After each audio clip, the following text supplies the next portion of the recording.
આજે આપણે વાત કરીશું એક એવી પુસ્તક જેણે કરોડો લોકોના જીવનમાં ચમત્કાર કરી દીધા અને તેમના જીવનને સંપૂર્ણ રીતે બદલી નાખ્યું. જી હા, આપણે વાત કરી રહ્યા છીએ the power of your subconscious mind પુસ્તકની. આ પુસ્તકને હળવાશથી લેવાની બિલકુલ ભૂલ ન કરવી. આ સબકોન્શિયસ માઇન્ડ વિશે લખાયેલી અત્યાર સુધીની સર્વશ્રેષ્ઠ પુસ્તક છે. ડોક્ટર જોસેફ મર્ફીએ પોતાના મોટા ભાગનો સમય પૂર્વી દેશોના ધર્મોના અભ્યાસમાં વિતાવ્યો. સંશોધનના સિલસિલામાં તેઓ ઘણા વર્ષો સુધી ભારતમાં પણ રહ્યા. વિશ્વના તમામ મુખ્ય ધર્મોનો અભ્યાસ કર્યા બાદ તેમને વિશ્વાસ થયો કે આખી સૃષ્ટિમાં એક વિરાટ શક્તિ વ્યાપ્ત છે અને તે શક્તિ આપણા અંદર છે, જે ડોક્ટર મર્ફીએ નામ આપ્યું the power of your subconscious mind, અર્થાત અવચેતન મનની શક્તિ. આ જ શક્તિ વિશે આપણે આ વિડીયોમાં વિગતવાર સમજીશું. જ્યારે તમે તમારા અવચેતન મનની જાદુઈ શક્તિનો ઉપયોગ કરવાનો શીખી જશો ત્યારે તમારા જીવનમાં ચમત્કાર થવા લાગશે. તમે દરેક એવી વસ્તુ મેળવી શકશો જેને તમે મેળવવા માંગો છો. દરેક એવું પદ મેળવી લેશો જેને તમે મેળવવા ઈચ્છો છો. એટલો પૈસો કમાઈ શકશો જેની તમે કલ્પના પણ નહીં કરી હોય. આ પુસ્તકમાં કુલ 20 પ્રકરણ છે જે આપણને સફળતાની સીડી સુધી પહોંચાડી શકે છે, જેના દ્વારા આપ જે ઈચ્છો છો તે પાઈ શકો છો. જો આપ આખા વિડીયાને ધ્યાનથી જોશો અને સમજશો અને પોતાના જીવનમાં અમલ કરશો તો હું તમને પ્રોમિસ કરી શકું છું કે આપને જીવનમાં સફળ થવાથી કોઈ રોકી નહીં શકે અને સફળતાની દરેક બુલંદીને આપ પહોંચી શકશો. જો આપ પણ જીવનમાં એવી દરેક વસ્તુ મેળવવા માંગો છો જેની આપે કલ્પના પણ નહીં કરી હોય તો આ વિડીયોને પૂરો જોવો અને એક પણ પોઈન્ટ મિસ ન કરતા. તો ચાલો શરૂ કરીએ. ચેપ્ટર 1. આપના શરીરમાં એક ખૂબ મોટો ખજાનો છુપાયેલો છે. શું આપ જાણો છો કે ચુંબક લોખંડના એક ટુકડાને પોતાના વજનથી 12 ગણું વધારે વજનને સરળતાથી ઊંચો કરી શકે છે, પરંતુ જો તેમાંથી ચુંબક કાઢી લેવામાં આવે તો એ એક ધૂળનો કણ પણ નહીં ઊંચો કરી શકે. આવી જ રીતે દુનિયામાં 2 પ્રકારના લોકો છે. એક ચુંબકીય શક્તિ ધરાવતા, જેમાં વિશ્વાસ અને આસ્થા ભરેલી હોય છે, જે જાણે છે તેઓ જીતી જશે અને સફળ થશે, અને બીજા જેમાં ચુંબકીય તત્વ હોતા નથી, જે હંમેશા ડરેલા જીવે છે, ભયભીત રહે છે, તેમને દરેક વાતમાં શંકા હોય છે. આ પ્રકારના લોકો જીવનમાં આગળ વધી શકતા નથી. આપ પણ ચુંબકીય વ્યક્તિ બની શકો છો. બસ શરત એટલી છે કે આપ ઇતિહાસના સૌથી મોટા રહસ્ય અવચેતન મનની શક્તિને સમજી લો અને તેનો અમલ કરવા લાગો. હવે આપણે સમજીએ કે આ અવચેતન મન શું છે. વાસ્તવમાં તમારું મગજ એક જ છે, પરંતુ તેના 2 સ્પષ્ટ ભાગો છે. બંનેની વિશેષતાઓ અલગ અલગ છે. બંને ભાગોને એક રેખા અલગ કરે છે. બંનેના કાર્યો મૂળભૂત રીતે એકબીજાથી અલગ છે. દરેક વિભાગને અલગ અલગ શક્તિઓ અને ગુણ મળ્યા છે. એક છે ચેતન મન અને બીજું અવચેતન મન. અવચેતન મન જે સપાટી પર દેખાઈ રહ્યું છે, એટલે કે જેમ તમે દેખાઓ છો તે ચેતન મન છે, અને જે તમારા અંદરનું મન છે, જે તમારા અંદર છે, જે દેખાતું નથી, એ અવચેતન મન છે. ચેતન મન અને અવચેતન મન એકબીજા સાથે કેવી રીતે જોડાયેલા છે તે એક વાર્તાથી સમજીએ. મહાન ઓપેરા ગાયક એનરિકો કેરુસો પોતાના કરિયરની શરૂઆતમાં સ્ટેજ પર જતા ડરી રહ્યા હતા. ડરના કારણે તેમના ગળાની માંસપેશીઓ જાણે જડ થઈ ગઈ હોય એવું તેમ લાગતું હતું. તેમનો ચહેરો પરસેવાથી ઢંકાઈ ગયો હતો. શરમ અને ગભરાહટથી તેઓ સ્ટેજની પાછળ જતા રહ્યા. થોડી ક્ષણો બાદ તેમને હજારો લોકોની સામે પરફોર્મ કરવાનું હતું, પરંતુ દર્શકોને જોઈને તેમના પર ડરની ભાવના હાવી થઈ ગઈ હતી. તેમને ધ્રુજતા અવાજે કહ્યું કે હું ગાઈ શકતો નથી, બધા લોકો મારા ઉપર હસશે. તેમણે પોતાના ડ્રેસિંગ રૂમમાં જઈને દરવાજો બંધ કરી દીધો અને ડરી ગયા. તેમણે વિચાર્યો કે હું નિષ્ફળ થઈ ગયો છું, પરંતુ અચાનક તેમના મગજમાં એક વિચાર આવ્યો કે હું એક મહાન ગાયક છું, હું ગાઈ શકું છું. આ વિચાર આવતા જ તેમને એક નવી ઉર્જા મળી અને તેમણે ફરીથી સ્ટેજ પર જવાનું નક્કી કર્યું. જ્યારે તેઓ સ્ટેજ પર ગયા અને ત્યારે તેમણે એટલો સુંદર ગાયન કર્યું કે દર્શકો તેમના ગાયનમાં મસ્ત થઈ ગયા અને તેમને વધામણી આપવા લાગ્યા. આ ઘટના બાદ એનરિકો કેરુસોએ ક્યારેય પણ ડરનો અનુભવ કર્યો ન હતો. જ્યારે પણ તમારા સાથે આવું બને ત્યારે એનરિકો કેરુસોની જેમ તમે પણ તમારા ચેતન મનના નકારાત્મક વિચારો સામે પૂરા સાહસ અને વિશ્વાસ સાથે ઊભા રહો અને તમારા મનને કહો કે હું પૂર્ણ નિયંત્રણમાં છું. આ કામ સરળતાથી હું કરી શકું છું. આ ખૂબ જ સરળ કામ છે. જ્યારે તમે ચેતન મનને આ રીતે આદેશ આપશો તો તમારું અવચેતન મન શાંતિ અને સદભાવથી ભરાઈ જશે અને તમારા અંદર જોશ, ઉત્સાહ અને શક્તિ આવી જશે. તમને એવા પરિણામ મળશે કે જે તમે સપનામાં પણ નહીં જોયા હોય. માની લો કે તમારું મગજ એક બગીચો છે અને તમે તે બગીચાના માલિક છો. હવે તમારા બગીચામાં કઈ ફસલ ઉગશે તે સ્પષ્ટ છે કે તમારા બગીચામાં એવી જ ફસલ ઉગશે જેના બીજ તમે તેમાં વાવશો. એ જ રીતે આપણે પણ આપણા મગજના બગીચામાં દિવસભર આપણા વિચારોના બીજ વાવતા રહીએ છીએ. હવે આ વિચારોના બીજ ક્યાંથી આવે છે તે આપણી આદતોમાંથી જ ઉત્પન્ન થાય છે. જો તમે કાંટા વાવશો તો શું તમને દ્રાક્ષ મળશે? શું તમે કાંટાળી જાડી વાવશો તો શું તમને અંજીર મળશે? બિલકુલ નહીં. જેમ જેમ તમે વિચારોની વાવણી કરશો તેમ તેમ તમને પરિણામ મળશે. હવે સવાલ એ છે કે આપણે ચેતન મનમાં જ શા માટે સારા વિચારો વિચારવા જોઈએ? તો જવાબ એ છે કે અવચેતન મન સારું કે ખરાબમાં ભેદભાવ પાડી શકતું નથી. તે તો માત્ર ચેતન મન દ્વારા વિચારાયેલા વિચારોને અસ્તિત્વ આપવાનું કામ કરે છે, ભલે તે સારા હોય કે ખરાબ. આ ખૂબ જ મહત્વપૂર્ણ વાત છે. જો એકવારમાં તમને સમજમાં ના આવી હોય તો ફરીથી તમે સાંભળજો.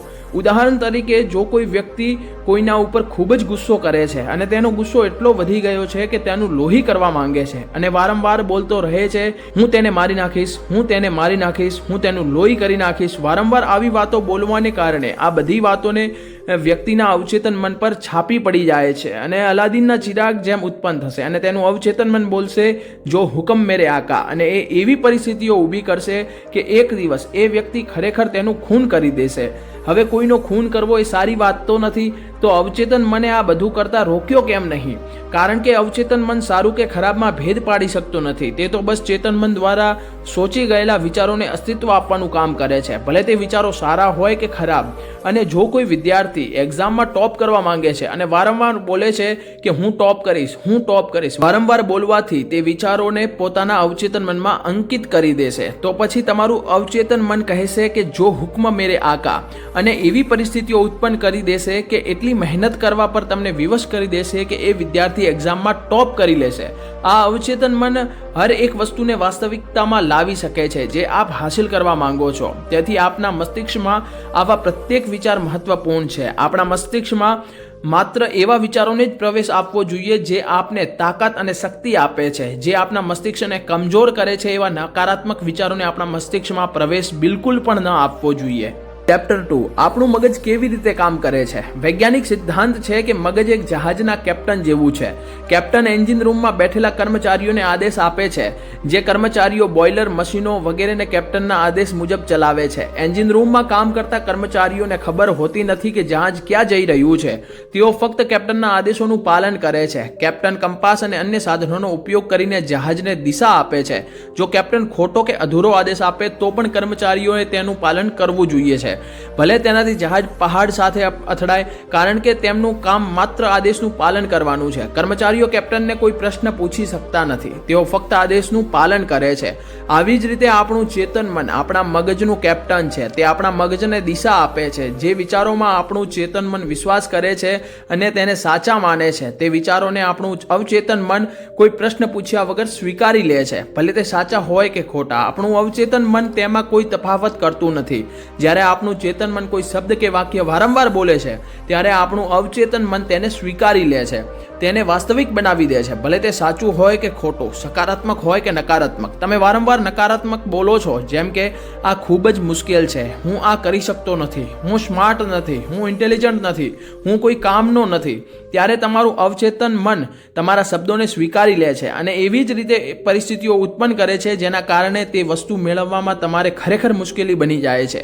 જ્યાં સુધી તમે કહેતા રહેશો હું કાર ખરીદી શકતો નથી, હું યુરોપની યાત્રા કરી શકતો નથી, હું ઘર ખરીદી શકતો નથી, ત્યાં સુધી સમજી લો કે તમારું અવચેતન મન તમારા નકારાત્મક આદેશોનું પાલન કરતો રહેશે અને જીવનભર અભાવોમાં જ તમે જીવતા રહેશો. પરંતુ જો તમે તેના બદલે આમ કહો કે આ ખૂબ જ સરળ છે, હું ખૂબ જ સ્માર્ટ ઇન્ટેલિજન્ટ છું, હું 100% અમીર બની શકું છું, હું કાર ખરીદી શકું છું, હું ઘર ખરીદી શકું છું, તો તમારું અવચેતન મન કોઈ પ્રશ્ન પૂછ્યા વિના તેને સાચું માની લેશે અને એવી પરિસ્થિતિ ઉત્પન્ન કરશે કે જેના કારણે તમે તે વસ્તુ હાંસલ કરી શકશો. સાંભળવામાં તમને અચંબો લાગશે, પરંતુ આ સાચું છે. ચેપ્ટર 3, તમારા અવચેતન મનની શક્તિ. અમેરિકન મનોવિજ્ઞાનના પિતામહ વિલિયમ જેમ્સે કહ્યું છે કે દુનિયાને હલાવવાની શક્તિ તમારા અવચેતન મનમાં છે. તમે જે કંઈ પણ તમારા અવચેતન મનમાં અંકિત કરો છો, તમારું અવચેતન મન તેને પૂર્ણ કરવા માટે જમીન અને આસમાનને એક કરી દે છે. તેથી તમારે તેમાં સાચા અને સકારાત્મક વિચારો અંકિત કરવા જોઈએ.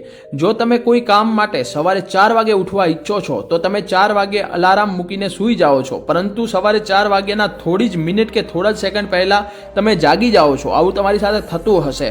તો આવું કેમ થાય છે? કારણ કે તમારું અવચેતન મગજ ખૂબ જ શક્તિશાળી છે. જ્યારે તમે સૂવા ગયા હતા ત્યારે તમે પહેલા જ તમારા મનને કીધું હતું કે મને કાલે સવારે 4 વાગે ઉઠવું છે. તમારા અવચેતન મન પર આ વાત અંકિત થઈ ગઈ અને તમારું અવચેતન મગજ કામ પર લાગી ગયું અને અલાર્મ વાગતાના થોડી જ સમય પહેલાં, થોડા જ મિનિટો પહેલાં તમને જગાડી દીધા. આ ટેકનિક ખૂબ જ મોટી વસ્તુઓ મેળવવા માટે પણ આજમાવી શકો છો. તમારે બસ એટલું જ કરવાનું છે કે રોજ રાત્રે સૂતા પહેલાં બેડ પર જઈ અને આરામ કરી અને શરીરને રિલેક્સ કરવાનું રહેશે. આંખો બંધ કરવી પડશે અને તમારા અવચેતન મનને સૂચના આપવાની રહેશે.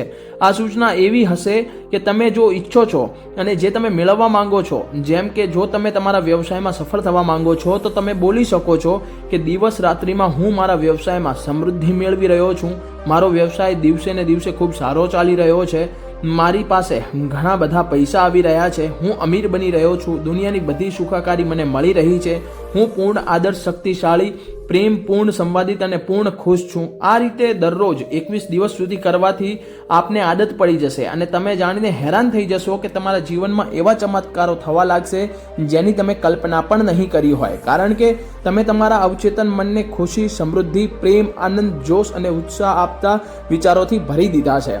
તેથી જે નકારાત્મક ઝહેરીલા વિચારો તમારા મગજમાં જમાઈને બેઠા છે તે અંતે હંમેશા માટે બહાર નીકળી જશે. પરંતુ તેના માટે તમારે સતત પ્રયત્નો કરવો પડશે અને એકવાર જ્યારે તમે તેની આદત પડી જશે તો પછી તમારો ફર્સ્ટથી અર્શ સુધીનો સફર શરૂ થઈ જશે. યાદ રાખો, જેમ પાણી પાઇપમાં જઈને તેનો આકાર લઈ લે છે, ઠીક એ જ પ્રકારે જીવન પણ વિચારો અનુરૂપ આકાર લઈ લે છે. ચેપ્ટર 4, પ્રાચીન કાળમાં માનસિક ઉપચાર. પ્રાચીન સમયમાં જ્યારે આજની જેમ મોટા હોસ્પિટલ્સ ન હતા ત્યારે પણ લોકોની રોગોની સારવાર થતી હતી અને લોકો પોતાના રોગોથી સાજા પણ થઈ જતા હતા.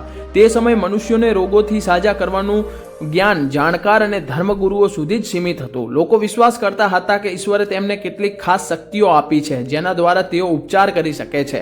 આ જાણકાર અને ધર્મગુરુઓ ઇલાજ કરવા માટે મંત્રો, તાવીજો, અંગૂઠીઓ અને સ્મૃતિ ચિહ્નોનો ઉપયોગ કરતા હતા. જ્યારે કોઈ વ્યક્તિ બીમાર પડતો હતો તો લોકો તેને આ જાણકાર કે ધર્મગુરુઓ પાસે લઈ જતા હતા અને તેઓ મંત્રો અને માત્ર તાવીજોથી જ મદદથી તેમનો ઈલાજ કરી દેતા હતા અને રોગી સાજો પણ થઈ જતો હતો. તો આપણને એવું લાગે છે કે રોગી માત્ર તાવીજ કે મંત્રોના કારણથી જ સાજો થતો હશે, પરંતુ અહીં મહત્વની વાત એ છે કે રોગી માત્ર તાવીજ કે મંત્રોના કારણે જ નહીં પરંતુ અવચેતન મનની શક્તિથી જ સાજો થતો હતો.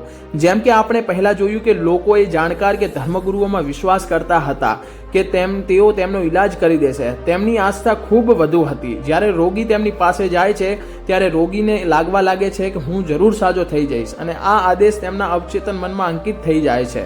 હવે હું જરૂર સાજો થઈ જઈશ. અને જેમ આપણે પહેલા જ સમજ્યું કે અવચેતન મનમાં જે વિચાર અંકિત થઈ જાય છે તે વાસ્તવિકતાનું રૂપ ધારણ કરી લે છે અને તેથી જ રોગી સાજો પણ થઈ જાય છે. આપણું અવચેતન મન એટલું શક્તિશાળી છે કે તે દરેક બીમારીનો ઈલાજ કરી શકે છે. તમારી આસ્થા જેટલી વધુ હશે તેટલું જલ્દી તમને પરિણામ પણ મળશે. તો મિત્રો, આજના માટે એટલું જ. આગળના વિડીયોમાં ફરી આવીશું. રીચ ફિલોસોફરમાં તમારું સ્વાગત છે. ચેનલને સબસ્ક્રાઇબ કરજો, જરૂર પડે તો કમેન્ટ પણ કરજો. ધન્યવાદ. જય હિન્દ. ભારત માતા કી જય. જય જય બાબા શ્રી ખાટુ શ્યામ.